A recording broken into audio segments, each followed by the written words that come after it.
Thanks very much, Paul. Given that the others stuck very rigidly to their time, I'm under pressure now.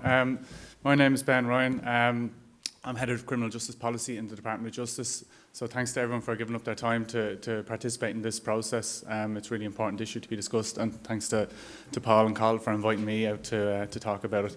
My responsibility then is a broad remit. It's all criminal justice policy matters. It covers everything from public order, antisocial behaviour, individual drug use, all the way up to serious organised criminal gangs and trying to combat them. So just for those of you who may not be familiar with government policy making, it isn't a fixed issue. We don't go in and say, this is our policy and this will remain our policy forever. It continuously evolves. We talk to all sectors of society. We try and when we listen as well, we try and build up expertise from people's experience. So, when we're talking about drugs policy, we'll always talk to people with experience of addiction or just experience of growing up in communities where there was a lot of drugs around them. And then from our point of view, there isn't a kind of a single civil servant view that goes in, and that's how all civil servants think. We all bring our own perspectives. Some of us grew up in those kind of areas. Some of us have family members who have addiction issues. We were all teenagers and young adults once as well. So we bring all those kind of perspectives into our policy making as well. So just to kind of make it clear that we don't get a kind of a civil service mindset, that everyone has the same ideas when we go in. So our role, Siobhan and Eamon have set out the health side of it. So we work very closely with the Department of Health on the National Drug Strategy and policy and legislation around that. So Misuse of Drugs Act is health legislation, but our department has a very significant role in relation to it as well. We work very closely with them. We're a member of the National Oversight Committee, which monitors the implementation of the strategy, of the strategic implementation groups, which are beneath that as well. And we're on the Drug-Related Intimidation and Violence Task Force as well. So we determine policy and legislation more generally to enable An Garda Síochána to tackle organised criminal groups. So there's a lot of acronyms there. I can elaborate on any of them if anyone needs me to afterwards in the Q&A. We work with other criminal justice agencies as well, so it's not just the Guards. We work with the Office of the Director of Public Prosecutions. Forensic Science Ireland have a key role in terms of testing drugs, the court service in terms of prosecuting, in terms of hearing cases that are being prosecuted and so on. So we work with all those criminal justice agencies to identify effective mechanisms to combat harm and to ensure safety. I mean, that's what we're about. We're not here to try and penalise people for making mistakes in their teens or early 20s. We're there to try and ensure safety and combat harm. I just want to reference, and I'll go into this in a bit of detail, there was a working group that was set up, Siobhan and Eamon both alluded to it as well. It's chaired by retired Judge Garrett Sheehan, and we looked at examining approaches to personal possession of small amounts of drugs back in 2019, and we're still working on trying to implement some of the recommendations from that report. But I think it's very relevant to your deliberations, and if you get a chance, I'd encourage you all to take a look at it. So it included both Department of Justice and Department of Health, included the HSE, An Garda Síochána, the Office of the DPP, various academics, and there were people with lived experience of addiction as well who are members of the group too. We looked at various other jurisdictions, what they're doing, how things have evolved in those jurisdictions. I'll go into that in a bit more detail in a later slide. But in particular, we examined the health-led approach and alternatives to prosecution. And I think that ties in with the video that you saw at the start of this session, where we looked at depenalisation, decriminalisation, legalisation, and where we are at the moment is very much in the depenalisation area, and I'll expand on that now shortly.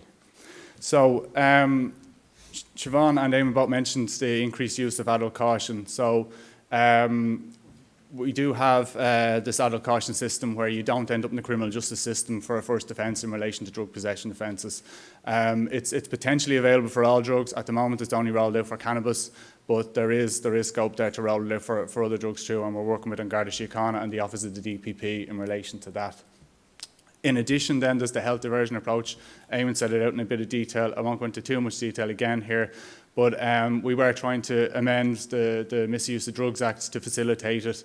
That became too complex, so now we're looking at a Criminal Justice Act, our own legislation rather than health legislation, to try and bring that forward, and that has advanced significantly over the last number of months. Other recommendations that came out of the Sheehan Group were to set out clear referral pathways to people who are seeking help for drug problems, to ensure there was better resource services, to have harm awareness campaigns at a national level, and to have improved data collection and evaluation. And all of those have been implemented to some degree and are continuing to be rolled out. There were, if you see the reports, not everything was universally agreed by all members of the working group, so there were a couple of recommendations there. One was around removing prison completely as a punishment option, and there wasn't universal agreement on that, and also in reducing the spent conviction period. So that's the amount of time after a conviction that you have to declare it for various forms for employment or travel or so on.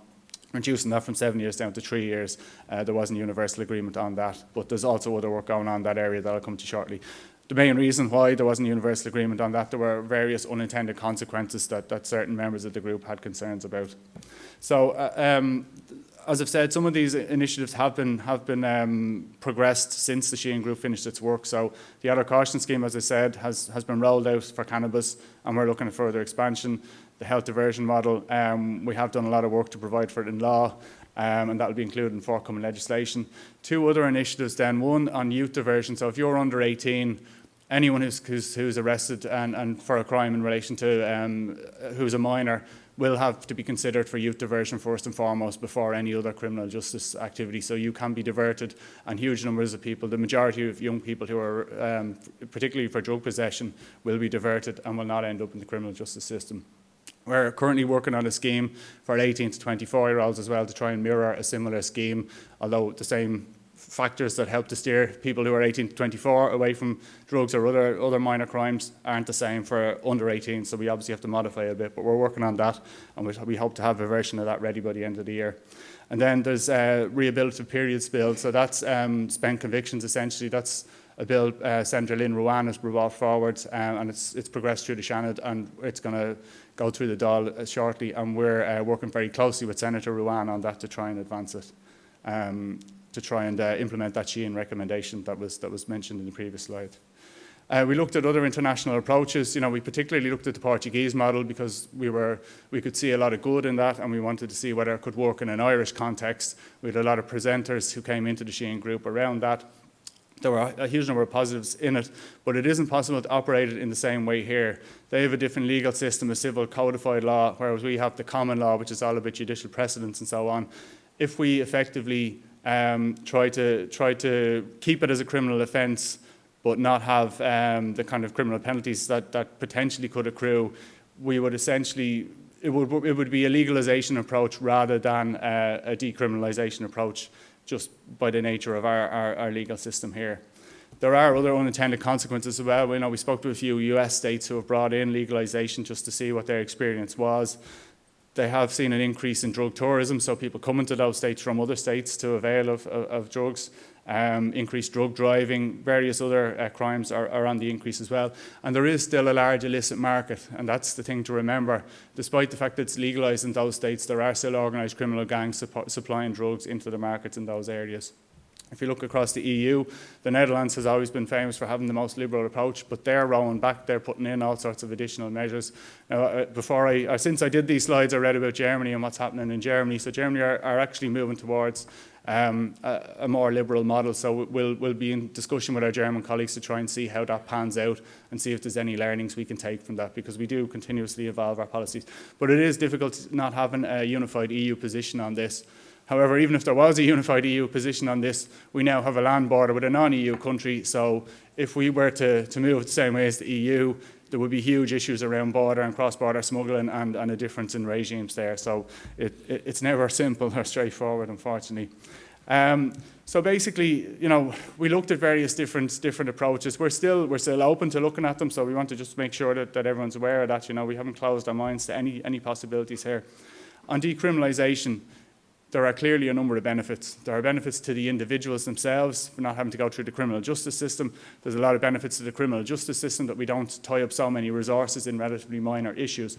But if we brought in decriminalisation for a certain quantity up to a certain amount, organised criminal gangs would adapt. Dealers would then carry just under that amount. They would use more vulnerable people, exploit them to be the dealers for them. And we saw this in various other policy changes that we made. Say, for example, in mandatory minimum sentences for possession of drugs. The senior dealers used to bring the drugs through themselves because they didn't trust anyone else to do it. Then when we brought in the mandatory sentences, they got vulnerable people with addiction issues to bring through the drugs for them, and they didn't care if they got caught. They were expendable. So we have to just be aware that there are people who are making a lot of money out of this, and they're going to try and adapt. the power to search individuals would be diminished as well. So if the guards are concerned that there's dealing going on in a particular area, they would have to only search the people that they were very confident were involved in possession with intent to supply. So that would make it more difficult. So it would effectively be legalisation in an Irish context. So looking at legalisation, I suppose the main benefit of legalisation would be that the state, rather than organised criminal gangs, would receive the revenue generated from this. But that's not the reality, unfortunately, from what we've seen where it happens. The gangs still remain involved in supply. They either bully the people who are supplying to ensure that they're a silent partner in it and that that they have to be involved, and then still sell illegally as well, because there is still a market for the illegal trade in even states where we've seen that they have legalised. So there are knock-on problems, as I said. Other crimes increase, drug driving. There are violent crimes caused by psychosis and so on that also increase. So so that's essentially where we are. Hopefully I didn't stray too far over. You got in just before the trigger. Well done, great. absolutely. Thanks very much. Excuse the pun again.